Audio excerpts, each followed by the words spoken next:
പിതാവിന്റെയും പുത്രന്റെയും പരിശുദ്ധാത്മാവിന്റെയും നാമത്തിൽ ആമേൻ. അമ്മേ പരിശുദ്ധമേ, അമ്മേ പരിശുദ്ധമേ, ദൈവമാതാവേ, കൃപാസനത്തിലൂടെ ഞങ്ങളുടെ ദേശത്തിനും അമ്മ മധ്യസ്ഥം തേടി തന്ന എല്ലാ അനുഗ്രഹങ്ങൾക്കും കൃപകൾക്കും ഞങ്ങളിപ്പോൾ ഹൃദയം നിറഞ്ഞ നന്ദി പറയുന്നു. അമ്മേ പരിശുദ്ധമേ, അമ്മേ പരിശുദ്ധമേ, ദൈവമാതാവേ, 2004 ഡിസംബർ 7 തീയതി ഉച്ചകഴിഞ്ഞ് 2:30 കൃപാസനത്തിൽ സംഭവിച്ച അമ്മയുടെ പ്രത്യക്ഷപ്പെടലിനെ കുറിച്ച് തിരുസഭയ്ക്ക് സമർപ്പിച്ചിരിക്കുന്ന പഠനരേഖകളുടെ മേൽ സഭാത്മകമായ പഠനം ആരംഭിക്കുവാൻ ഞങ്ങൾ പ്രാർത്ഥിക്കുന്നു. അമ്മേ പരിശുദ്ധമേ, ഭൂസ്വർലോകങ്ങളുടെ രാജ്ഞിയായ അങ്ങേയ്ക്ക് ഭൗമ സംരക്ഷണത്തിനായി പ്രപഞ്ച പ്രകൃതിയെ തന്നെ തിരുസഭ പ്രതിഷ്ഠിക്കുവാൻ ഈ പ്രത്യക്ഷീകരണം വഴി ഇടയാക്കണമേ. പരിശുദ്ധമേ, ജപമാല മാതാവേ, സകല കൃപാസനം പ്രാർത്ഥനകളോടും ചേർത്ത് ഞങ്ങളിപ്പോൾ പ്രാർത്ഥിക്കുന്ന ഈ കുടുംബത്തിന്റെ പ്രത്യേക നിയോഗം പറമക്കളെ,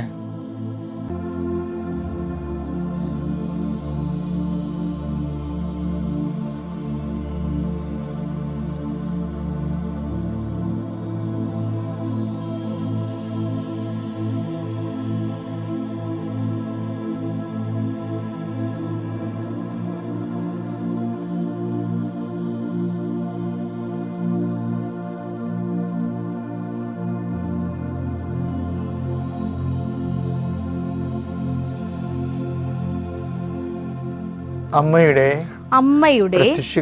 പ്രത്യക്ഷീകരണത്തിന്റെ ഈ അനുഗ്രഹവേളയിൽ ഞങ്ങൾക്ക് സാധിച്ചു തരുവാൻ കനിയണമേ.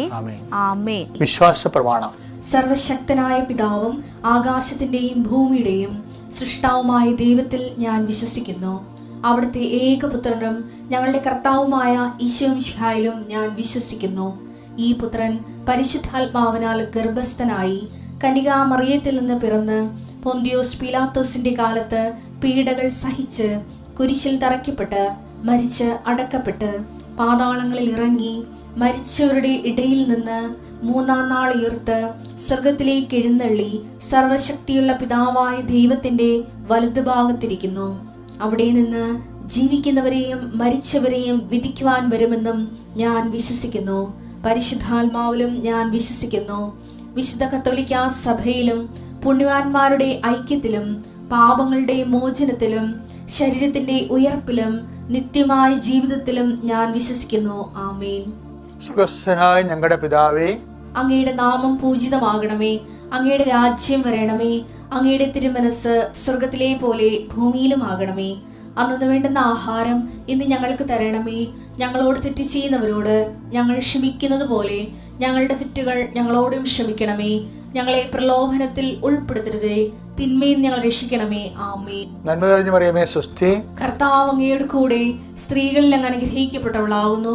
അങ്ങയുടെ ഉദരത്തിൻ ഫലമായി ഈശോ അനുഗ്രഹിക്കപ്പെട്ടവനാകുന്നു. പരിശുദ്ധ മറിയമേ, തമ്പുരാന്റെ അമ്മേ, പാപികളായ ഞങ്ങൾക്ക് വേണ്ടി ഇപ്പോഴും ഞങ്ങളുടെ മരണസമയത്തും തമ്പുരാനോട് അപേക്ഷിക്കണമേ. ആമേൻ. എൻ്റെ കർത്താവിൻ്റെ ഉന്നതമായ നാമത്തിൽ നിങ്ങളുടെ വലത്തും ഇടത്തും വീട്ടിലും വഴിയിലും ജലത്തിലും കരയിലും മുകളിലും ഹൃദയത്തിലും കർത്താവിൻ്റെ ചൈതന്യം പ്രസരിക്കട്ടെ എന്ന് പ്രാർത്ഥിക്കുന്നു. ആത്മീയ തകർച്ചയുള്ളവരും പ്രാർത്ഥനയ്ക്ക് വിശ്വാസ തകർച്ച വന്നിട്ടുള്ളവർ അവർ കർത്താവ് വീണ്ടെടുക്കുന്നതിനായി പ്രാർത്ഥിക്കുന്നു.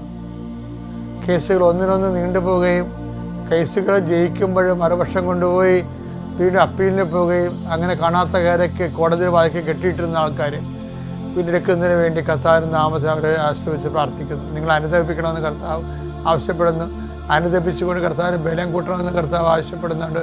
അതുകൊണ്ട് തന്നെ നിങ്ങൾ ദൈവത്തിൻ്റെ കോടതി ജയിക്കുന്നതിന് വേണ്ടിയുള്ള ശ്രമങ്ങൾ ഇന്നു മുതൽ ആരംഭിക്കാൻ കർത്താവ് നിങ്ങളെ ആശ്രയിക്കട്ടെ. മുടി കൊഴിഞ്ഞു പോലെ കാണിക്കുന്നുണ്ട്.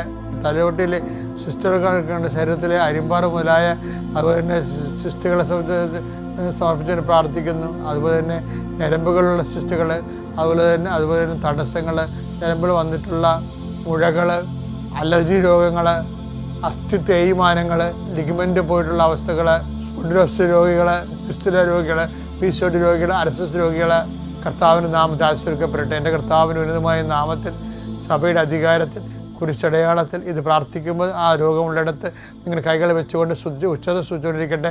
എൻ്റെ കർത്താവിനുമായ നാമത്തിൽ, സഭയുടെ അധികാരത്തിൽ, കുരിശിൻ്റെ അടയാളത്തിൽ, ദൈവത്തിൻ്റെ ശക്തിയ മാരക രോഗങ്ങൾ, തീരാവ്യാധികൾ, കൃപാസ്ഥാനത്താരെ ജീവരുടെ പ്രത്യക്ഷയുടെ പരിശുദ്ധയുടെ മാധ്യസ്ഥത്തിലെ തൊണ്ടയുടെ രോഗങ്ങളെ യേശുവിൻ നാമത്തിൽ പൂർണ്ണമായ സൗഖ്യം പ്രാപിക്കട്ടെ. നമുക്ക് ആ വചനത്തിന്റെ കണ്ടിന്യൂഷനിലേക്ക് തന്നെ പോകാം. മത്തായി 13:8 ഒരു വായിച്ചേ. മറ്റു ചിലത് നല്ല നിലത്ത് വീണു. അത് 100 മേനിയും 60 മേനിയും 30 മേനിയും വിളവ് നൽകി. ഇപ്പൊ നല്ല നിലത്താണ് വീണത്. പക്ഷെ വിത്തുകൾക്ക് ഒരേ സ്ഥലത്ത് വീണിട്ടും പല വിളവാണ്. അതല്ലേ പ്രശ്നം. ഇപ്പം നമ്മൾ 30 മേനി കണ്ടു കഴിഞ്ഞ് വിശ്വാസത്തിൻ്റെ പ്രത്യാശയുടെ ആണ് 60 മേനി. അത് ഇന്നലെ കണ്ടു.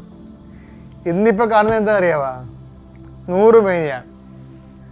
100 മേനി എന്ന് പറയുമ്പോൾ എന്താണ് 100 മേനി? അത് എപ്പോഴും നമ്മൾ ശ്രദ്ധിക്കേണ്ടത്, പ്രത്യാശയ്ക്കുണ്ടാകുന്ന ഒരു വിഷയം. പ്രത്യാശയുള്ള 60 മേനി പഴയകാല അനുഭവങ്ങൾ. ഇപ്പം എനിക്ക് ചില സമയത്ത് തോന്നിയിട്ടുണ്ടേ, ഈ വിശ്വാസത്തിലൊരു വിഷയം ചെയ്യണത് ഓളോടെ സഡൻ ആർക്കും കയറി വിശ്വാസത്തിൽ വർത്തമാന അനുഭവങ്ങൾ ഉണ്ടാക്കാൻ പറ്റും. പക്ഷെ നമ്മൾ വിശ്വസിക്കുന്നു, അവർക്കത് അനുഭവമായി മാറുന്നു. പക്ഷേ അതാണ് സാധാരണ കേവല വിശ്വാസം. വർത്തമാനകാലത്തിൽ നമ്മൾ വിശ്വസിക്കുന്നു, നമുക്ക് അപ്പം തന്നെ അനുഭവം ഉണ്ടാകുന്നു. പക്ഷെ അത് 30 മേനിയേ ഉള്ളൂ. നമ്മൾ പ്രത്യാശിക്കുന്നു പറയുമ്പോൾ വർത്തമാനകാല അനുഭവം മാത്രമല്ല ഇതിനകത്തുള്ളത്, നമ്മുടെ പാസ്റ്റായിട്ടുള്ള അനുഭവങ്ങളില്ലേ. അതാണ് കുറച്ചുകൂടി ഗ്രോണപ്പ്, കർത്താവിൽ കുറച്ചുകൂടി വളർന്ന ആൾക്കാർക്കാണ് പ്രത്യാശ വരണത്. കഷ്ടത സഹനശീലവും എന്നല്ലേ പറയണത്. റോമ 5:4-5. എന്തെന്നാൽ കഷ്ടത സഹനശീലവും സഹനശീലം ആത്മധൈര്യവും ആത്മധൈര്യം പ്രത്യാശയും ഉളവാക്കുന്നു എന്ന്. അതായത് കഷ്ടത സഹനശീലം ഉളവാക്കുന്നു. കഷ്ടത എന്താ ഉളവാക്കുന്നത്? സഹനശീലം ആത്മധൈര്യം ഉളവാക്കുന്നു. ആത്മധൈര്യം പ്രത്യാശ ഉളവാക്കുന്നു. പ്രത്യാശ നമ്മൾ നിരാശയാകുന്നില്ല. നമ്മൾ ചിന്തിക്കുന്ന പരിശുദ്ധാത്മാവിനാൽ ദൈവത്തിൻ്റെ സ്നേഹം എന്തെന്ന് നമ്മൾ അറിയുന്നു. അപ്പോൾ ഇതെല്ലാം കഷ്ടത സഹനശീലമാണ്. അപ്പോൾ ശീലം എന്ന് പറഞ്ഞാൽ ഒരു സിംഗിൾ ശീലമല്ല. ശീലം എന്ന് പറഞ്ഞാൽ എന്താണത്? Habit. What is habit? Habit is A repeated action. മുൻകാലങ്ങളിൽ ഉണ്ടായിട്ടുള്ള പല ഹാബിറ്റുകളില്ലേ, റിപ്പീറ്റ് ചെയ്ത് ആവർത്തിച്ച് വന്ന പല സങ്കടങ്ങളില്ലേ, അതാ കഷ്ടത സഹന. പല കാലങ്ങളിൽ ഒരേ വിഷയത്തിൽ നമ്മൾ പല കാര്യങ്ങളിൽ ഇങ്ങനെ സഹനത്തെ അഭിമുഖീകരിക്കേണ്ടി വന്നിട്ടുണ്ടല്ലോ. അങ്ങനെ വന്നു വരുമ്പോഴാണ് നമുക്ക് ആ സഹനത്തിൽ നിന്ന് നമുക്ക് പലപ്പോഴും ദൈവത്തിൻ്റെ ഇടപെടൽ കൊണ്ട് മോചനം കിട്ടിയ അനുഭവങ്ങൾ നമുക്കുണ്ടാവും. ആ മോചനം കിട്ടിയ അനുഭവങ്ങളാണ് പ്രത്യാശയുടെ ആസ്പദങ്ങളെന്ന് പറയുന്നത്. പണ്ട് നമ്മൾ വിശ്വസിച്ചു, അപ്പോൾ നമുക്ക് സഹനം വന്നു. ആ സഹനത്തിൽ നമ്മൾ ദൈവത്തെ കക്ഷി ചേർത്തു, പ്രാർത്ഥന കൊണ്ടോ പ്രവർത്തനം കൊണ്ടോ അതിൽ നമുക്ക് ഡെലിവറായി, നമ്മളവിടെ നിന്ന് രക്ഷപ്പെട്ടു. അപ്പോൾ നമുക്കത് വിശ്വാസമായി, അപ്പോൾ അതൊക്കെ അനുഭവമായി. അപ്പം അങ്ങനെ വരുമ്പോൾ നേരത്തെ ഉണ്ടായിരുന്ന അനുഭവങ്ങൾ ആണ്. ഇപ്പം അതല്ലേ നമുക്ക് ചുറ്റും സാക്ഷികളുടെ ഒരു സമൂഹം ഉള്ളത് കൊണ്ട് കണ്ട, ഇപ്പം നേരത്തെ ഉണ്ടായിരുന്ന സാക്ഷികളാണ്. ഫെബ്രുവരി 12:1 എടുത്തേ. നമുക്ക് ചുറ്റും സാക്ഷികളുടെ വലിയ സമൂഹമുള്ളതിനാൽ നമ്മെ വിഷമിപ്പിക്കുന്ന ഭാരവും പാപവും നമുക്ക് നീക്കിക്കളയാം. അപ്പൊ നമ്മുടെ അനുഭവങ്ങൾ, പ്രത്യാശ ആസ്പദങ്ങള് നമ്മുടെ പൂർവ്വകാല ദൈവാനുഭവങ്ങൾ മാത്രമല്ല, മറ്റുള്ള വിശുദ്ധന്മാരുടെ പൂർവ്വകാല അനുഭവങ്ങളും അവർക്ക് കിട്ടിയിട്ടുള്ള ദൈവാനുഭവങ്ങളും നമ്മുടെ പ്രത്യാശയുടെ ആസ്പദമാണ്. പക്ഷേ ഇതൊരു മെച്യൂർ ക്രിസ്ത്യനാണ്, കുറച്ചുകൂടി ഗ്രോണപ്പായി. എങ്ങനെ ഗ്രോണപ്പായി? അത് വചനത്തിലും പാരമ്പര്യത്തിലും അവർ ഗ്രോണപ്പായിരിക്കുന്നതാണ് മറ്റ് ക്രിസ്ത്യൻസ്. അവന് പാരമ്പര്യമുണ്ട്. പാരമ്പര്യ പ്രവാചകന്മാർക്കും സഹോദരങ്ങൾക്കും നേരത്തെ ഉണ്ടായിട്ടുള്ള സഹനങ്ങളിൽ നിന്ന് അവർ വീണ്ടെടുത്തത് നമുക്ക് ആസ്തിയാണ്. അതുപോലെ നമ്മുടെ തന്നെ പൂർവ്വകാല അനുഭവങ്ങളിലൂടെയും ദൈവത്തെ അനുഭവിച്ച ആസ്തിയാണ്. അതാണ് പ്രത്യാശ. ഇനി അതൊക്കെ രണ്ടും ഉണ്ടെങ്കിലും 60 മേനിയാണ് പറഞ്ഞിരിക്കുന്നത്. പക്ഷേ ഇനി എന്താ വരണത്? 100 മേനിയുണ്ട്. അതെന്താണ്? സ്നേഹം. നമ്മൾ ആദ്യം വിശ്വാസത്തിൽ വിതയ്ക്കുന്നത് 30 മേനി, പ്രത്യാശ വിതയ്ക്കുന്നവർ 60 മേനി. പിന്നെന്താ പറഞ്ഞത്? സ്നേഹത്തിൽ വിതയ്ക്കുന്നത്. അതാണ് ഈ 100 മേനി എന്ന് പറയുന്നത്. ഒരു വിത്തിട്ട ഞാറ് കിട്ടുമ്പോൾ 100 വിത്തുകൾ നമുക്ക് കിട്ടും. ഗലാത്യർ 5:6 സ്നേഹത്തിലൂടെ പ്രവർത്തന നിരതമായ വിശ്വാസമാണ് സുപ്രധാനം. ഗ്യാപ്പില്ല. പ്രത്യാശക്ക് ഒരു കുഴപ്പമുണ്ടേ, ഇടയ്ക്കിടയ്ക്ക് വിട്ടു പിടിക്കും. ഇപ്പം നമ്മൾ മോട്ടർ വെള്ളം അടിക്കുമ്പോൾ വെള്ളം ഇങ്ങനെ ചാടി ഇങ്ങനെ വരത്തില്ലേ? നമ്മൾ ഓസ് നോക്കുമ്പോൾ കുറച്ച് വെള്ളം ചാടി വരും. അതിനാണ് ഇടയ്ക്കിടയ്ക്ക് ഗ്യാസ് കയറുന്നുണ്ട്. പ്രത്യാശക്ക് അങ്ങനെ ഒരു കുഴപ്പമുണ്ട്. ഇപ്പം സ്നേഹത്തിന് അങ്ങനെയല്ല. സ്നേഹം 100 മേനി കൊയ്യണമെന്ന് പറഞ്ഞ കാര്യം ഗ്യാപ്പില്ല. ഇടയ്ക്ക് ഗ്യാസൊന്നും കയറുന്നില്ല. ഇടയ്ക്ക് കുറച്ച് വിശ്വാസവും പ്രത്യേകം കുറഞ്ഞ സമയമുണ്ട്. അങ്ങനെ വരത്തില്ല. 100 എല്ലാ സമയത്തും ഒരുപോലെ. അതാണ് സ്നേഹത്താൽ നിരതത്തിനാണ് പ്രാധാന്യം. അവിടെ പ്രവർത്തനമൊക്കെ മൂലമുണ്ടല്ലോ. പ്രവർത്തനം ആദ്യം പോലെ ഉണ്ടല്ലോ. വിശ്വാസം പ്രവർത്തനം മൂലമാണ് നീതീകരിക്കണമെന്നുണ്ടല്ലോ. പക്ഷെ നിരതമായിരിക്കത്തില്ല. അവിടെ ഗ്യാപ്പ് വരും. എല്ലാവരുടെയും അണ്ണന്മാരുടെ കാര്യം അത് തന്നെയാണ്. എൻ്റെ ഉൾപ്പെടെ എന്താ കാര്യം? പെട്ടെന്നൊരു ചൈതന്യം കയറി നടക്കുന്നത് ചില ദിവസങ്ങളിലെ പ്രാർത്ഥനകൾ. ഇപ്പം ഞാൻ തന്നെ എനിക്കാണെങ്കിൽ കന്യ നമസ്കാരം ചില സമയത്ത് മുടങ്ങിയിട്ടുണ്ട്. ഞാൻ വീണ്ടെടുത്ത് കഴിയുമ്പോൾ ഞാൻ പറയും, കർത്താവ് ഇത് നേരത്തെ ആകാമായിരുന്നല്ല. പക്ഷെ നേരത്തെ ആയില്ല. ഗ്യാപ്പ് വരുന്ന അവിടെ. അതാണ്. അപ്പം ഇതങ്ങനെയല്ല. സ്നേഹമുള്ളവന് നിരത ഉണ്ടാവും, ഗ്യാപ്പ് വരത്തില്ല. അപ്പം കുറച്ച് ആൾക്കാർ ആരംഭശൂരത്തും കൊണ്ട് കുടുംബ പ്രാർത്ഥനയൊക്കെ കൃത്യം വന്നുകൊണ്ടിരിക്കും. പക്ഷെ ആ സമയത്ത് എന്ത് കൊണ്ടുവന്ന് വരുന്നത്? നമ്മളെ ദൈവം ടെസ്റ്റ് ചെയ്യുമ്പോൾ പരിശുദ്ധാത്മ ഉണ്ടെങ്കിൽ ഭയങ്കര വിജിലുണ്ടാവും. ഞാൻ പ്രാർത്ഥന കഴിഞ്ഞിട്ട് നിങ്ങൾക്ക് സംസാരിക്കാം, കേൾക്കാം, ഒരു കുഴപ്പമില്ലെന്ന് പറയും. അല്ല ഇത് കേൾക്കണം കേട്ടേ പറയത്തുള്ളൂ, ഇത് ചെറിയൊരു മിറ്റയുള്ളതൊക്കെ പറയുകയാണ്. നമ്മളെ തട്ടിക്കാൻ വേണ്ടി പിശാച് സ്നേഹത്തിൻ്റെ ചിറകിൽ ധരിച്ചൊരു വന്നെ കണ്ടില്ലേ? അതാണ് ഈശോ പറയണത്. ഇവനെ ഒഴിവാക്കണം എന്നുണ്ടെങ്കിൽ ഈ കാര്യത്തിൽ ദൈവത്തോട് നമ്മൾ നേരത്തെ, ഞങ്ങളുടെ ഈ ഫീഡിങ് പ്രെയർ നല്ലതാണ്. ഞാൻ രാവിലെ എഴുന്നേറ്റ് ചെയ്യണ ഒറ്റക്ക് നിങ്ങളുടെ കൂടെ ചെയ്യണ കാര്യങ്ങളില്ലേ, അതൊക്കെ മുമ്പ് ഒരു ഒറ്റക്ക് ചെയ്യുന്ന കാര്യമാണ്. ദൈവത്തിനേക്ക് അപ്പോയിൻമെൻറ്റ് എടുക്കാതെ കയറി വരുന്നവൻ പിശാചാണ്. അപ്പോൾ നമ്മൾ ജോബാണെങ്കിൽ അപ്പോയിൻമെൻറ്റ് എടുത്തിട്ടേ വരാൻ പറ്റത്തുള്ളൂ. നമ്മൾ നീതിമാനാണെങ്കിൽ ദൈവം പിശാച് പോകാൻ പറയും, നിനക്ക് അപ്പോയിൻമെൻറ്റ് ഉണ്ടെന്ന് ചോദിക്കും. അപ്പോൾ പിശാച് പറയും, ഞാൻ അപ്പോയിൻമെൻറ്റിന് വന്നതാണ്, അവനൊന്ന് പരീക്ഷിക്കാൻ വേണ്ടി. അപ്പം പരീക്ഷിച്ചു, അവൻ്റെ ജീവൻ്റെ കൈവെക്കരുതെന്ന് പറയും. അപ്പം കണ്ടീഷണൽ അപ്പോയിൻമെൻറ്റാണ് കൊടുക്കുന്നത്. പിശാചിന് കണ്ടീഷണൽ അപ്പോയിൻമെൻറ്റാണ് കൊടുക്കുന്നത്. കാര്യം എന്താണ്? ജോബിന് ദൈവമായിട്ട് അണ്ടർകറൻ്റ് ഉള്ളതാണ്. അതുകൊണ്ടാണ് സഹനങ്ങളൊക്കെ ഉണ്ടാകാം, പക്ഷേ ദൈവമായിട്ടുള്ള ബന്ധമാണ്. സഹനം ഉണ്ടെങ്കിൽ ബന്ധമുണ്ടാകേണ്ട കാര്യമില്ല. സഹനം ഉണ്ടെങ്കിൽ ബന്ധം കൂടുകയല്ലേ വേണ്ടത്, കൂടുകയല്ല ചെയ്യണം സാധാരണ. അപ്പം അതുകൊണ്ട് എപ്പോഴും നമ്മൾ ശ്രദ്ധിക്കേണ്ട കുറച്ച് കാര്യങ്ങളല്ല ഒന്നാണിത്. അപ്പം സ്നേഹത്താൽ പ്രവർത്തന നിരതമായ വിശ്വാസം, അതാണ് 60 മേനി 100 മേനി എന്ന് പറയുന്നത്. 100 മേനി കൊയ്യാൻ നോക്കണം. ഓക്കെ. എൻ്റെ പേര് ശോഭ സൈമൺ. ഞാൻ ബാംഗ്ലൂരിൽ നിന്നാണ് വരുന്നത്. ഞാൻ ഇന്നലെയാണ് ഇവിടെ ഉടമ്പടി എടുത്തത്. അപ്പോൾ ആദ്യം തന്നെ ഞാൻ ഇവിടെ വന്ന് നിന്ന് സാക്ഷ്യം പറയാൻ സാധിച്ചതിന് മാതാവിനോടും ഈശോനോടും ഞാൻ നന്ദി പറയുന്നു. ഞാൻ ഒരു ദൈവവിശ്വാസിയാണ്. ഞാൻ പള്ളിയിൽ പോവുകയും പ്രാർത്ഥിക്കുകയും മാതാവിലൊക്കെ എനിക്ക് വിശ്വാസമുണ്ട്. പക്ഷേ കൃപാസനത്തിൽ എനിക്ക് വിശ്വാസമില്ലായിരുന്നു. എനിക്ക് ഒട്ടും വിശ്വാസമില്ലായിരുന്നു. കാരണം ഇവിടുത്തെ പറ്റി നല്ലതും ഒരുപാട് അത്ഭുതങ്ങൾ സംഭവിക്കുന്നതും അതേപോലെ തന്നെ മോശവുമായ കാര്യങ്ങൾ ഞാൻ ഒരുപാട് കേട്ടിട്ടുണ്ട്. പക്ഷേ ഞാനതൊന്നും കാര്യമായിട്ട് ശ്രദ്ധിക്കാറില്ലായിരുന്നു. അപ്പോൾ ആ ഇടയ്ക്കാണ് എൻ്റെ അമ്മ ഇവിടുത്തെ യൂട്യൂബ് സാക്ഷ്യങ്ങളെല്ലാം കേൾക്കാൻ തുടങ്ങി. അപ്പോൾ അമ്മ എൻ്റെ അടുത്ത് ഇടയ്ക്ക് വിളിച്ചിട്ട് പറയും, സാക്ഷ്യങ്ങൾ നീ ഒന്ന് കേട്ട് നോക്ക്, ഒരുപാട് അത്ഭുതങ്ങൾ നടക്കുന്ന സ്ഥലമാണെന്ന് പറഞ്ഞു. പക്ഷേ ഞാനൊന്നും മറുപടി പറഞ്ഞില്ല, ഞാൻ അതിനെ ശ്രദ്ധിക്കത്തില്ലായിരുന്നു. അത് കഴിഞ്ഞൊരു 3-4 മാസങ്ങൾക്ക് മുമ്പ് എൻ്റെ അമ്മയും അനിയത്തി ഇവിടെ വന്ന് ഉടമ്പടി എടുത്തു. ഉടമ്പടി എടുത്തതിൽ അമ്മയ്ക്ക് വലിയൊരു രോഗശാന്തി ഉണ്ടായി. അനിയത്തി വന്ന് അതിനെപ്പറ്റി സാക്ഷ്യം പറയുകയൊക്കെ ചെയ്തു. എന്നിട്ടും ഞാൻ വിശ്വസിക്കാൻ തയ്യാറായില്ല. അപ്പോൾ ഇവരിങ്ങനെ എല്ലാ ദിവസവും വിളിക്കുമ്പോൾ എന്നോട് ഇങ്ങനെ ഇവിടുത്തെ ഞങ്ങളുടെ സംസാരം അവസാനിക്കുന്ന മിക്കവാറും കൃപാസനത്തെപ്പറ്റി പറയുമ്പോഴായിരിക്കും. അപ്പോൾ അമ്മ കൃപാസനത്തെപ്പറ്റി പറയാൻ തുടങ്ങുമ്പോൾ തന്നെ ഞാൻ പെട്ടെന്ന് അമ്മ എനിക്ക് തിരക്കുണ്ടെന്ന് പറഞ്ഞിട്ട് ഞാൻ ഫോൺ വെച്ചിട്ട്. അപ്പോൾ അവർക്ക് മനസ്സിലായി എനിക്കിത് തീരെ ഇഷ്ടമില്ലാത്തൊരു കാര്യമെന്ന് മനസ്സിലായി. അപ്പം എൻ്റെ അനിയത്തി ഉടമ്പടി എടുത്തപ്പം ആ ഉടമ്പടിയിലെ ഒരു നിയോഗം കുടുംബത്തിലുള്ള എല്ലാവരും കൃപാസനം മാതാവിൻ്റെ വിശ്വാസികളാണെന്നുള്ളായിരുന്നു അവൾ വെച്ച ഒരു നിയോഗം.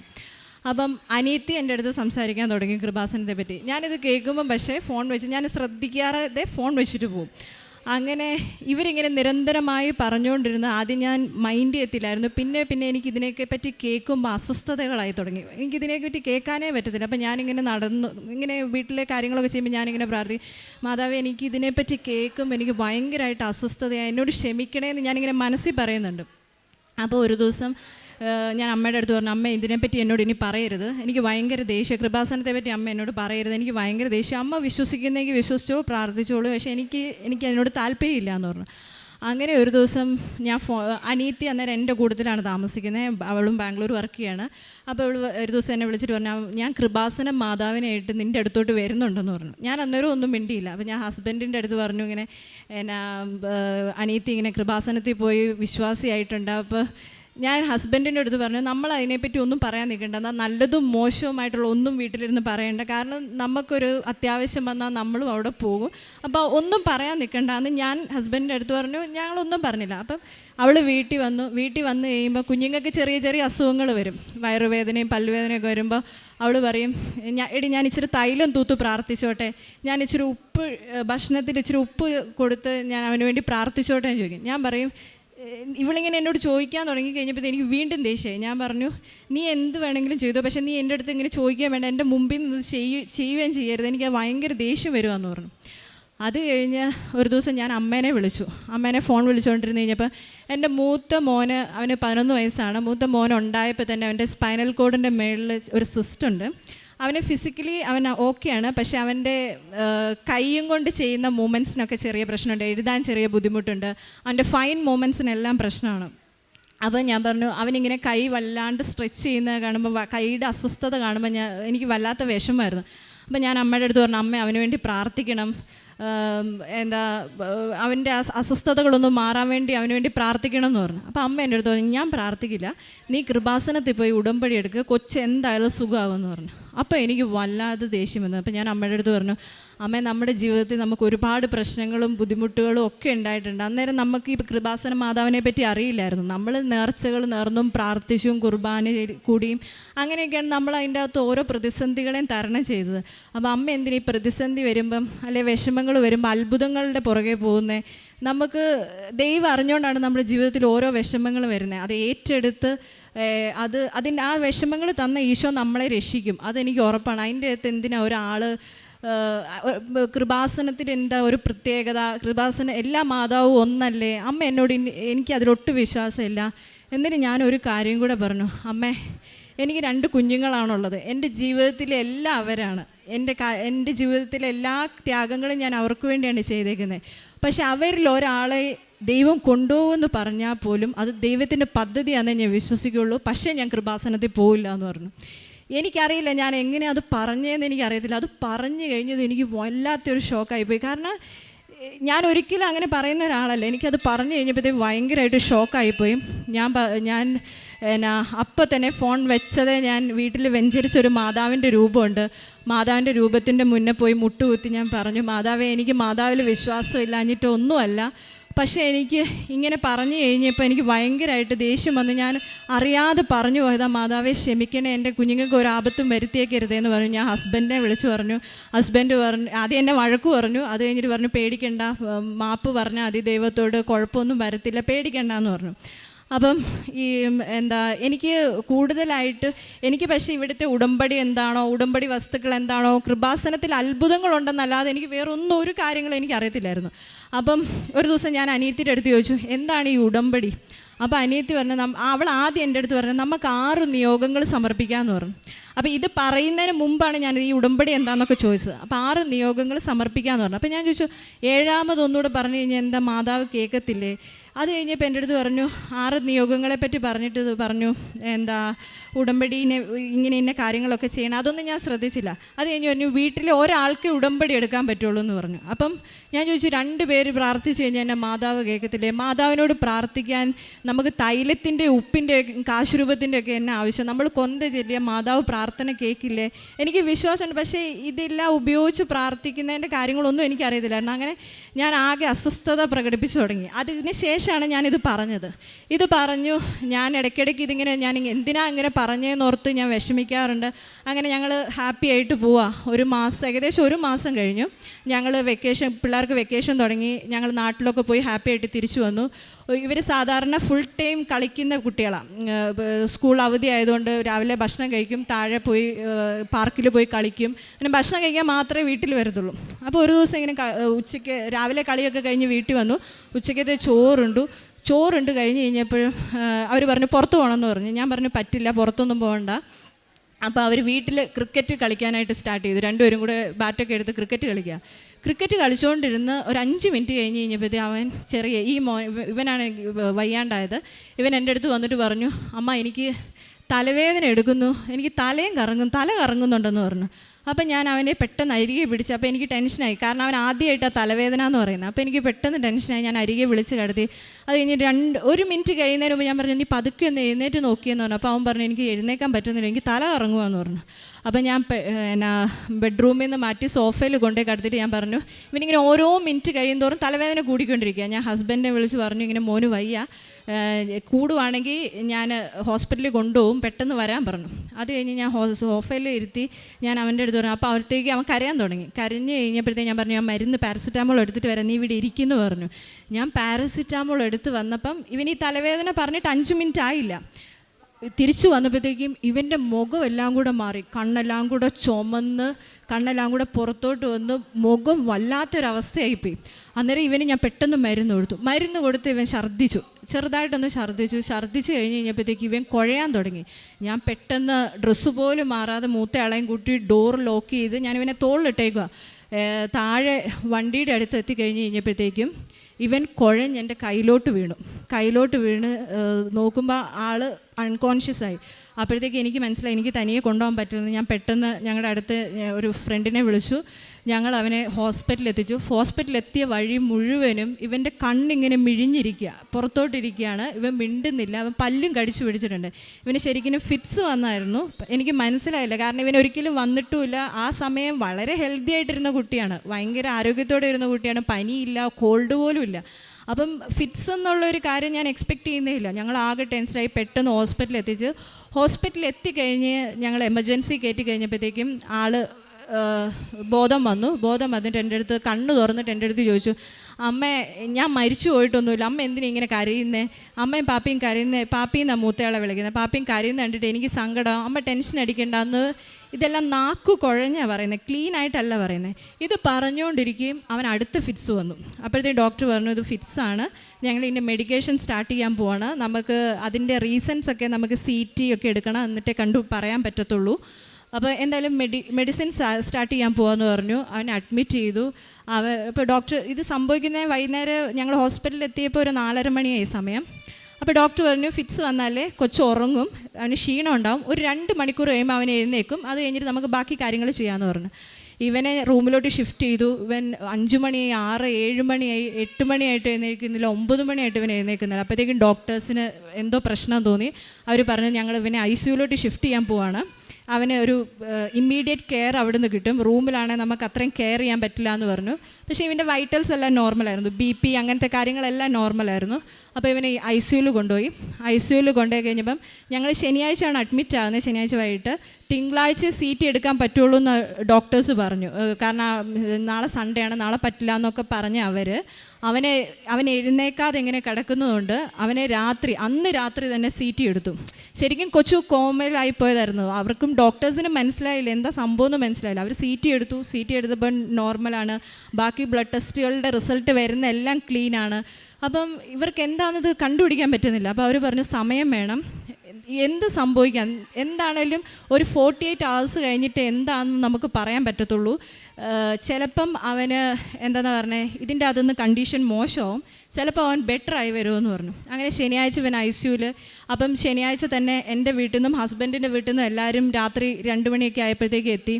അപ്പം വന്നതേ അനീത്തി എൻ്റെ അടുത്ത് ഉടമ്പടി പ്രാർത്ഥന പുസ്തകവും ഉടമ്പടിയുടെ തൈലമല്ല കാശുരൂപവും പുസ്തകവും പത്രവും തന്നിട്ട് പറഞ്ഞു, നീ ഇത് കൊച്ചിൻ്റെ അടുത്ത് കൊണ്ടുപോയി വെക്കുക. അപ്പം ഞാൻ പറഞ്ഞു, എടി എനിക്ക് ഇത്ര വിശ്വാസം ഇല്ലാത്തതല്ലേ, അപ്പം നീ ഒരു കാര്യം ചെയ്യും, നീ അല്ല ഉടമ്പടി എടുത്ത് നീ പോയി ചെയ്യാൻ പറഞ്ഞു.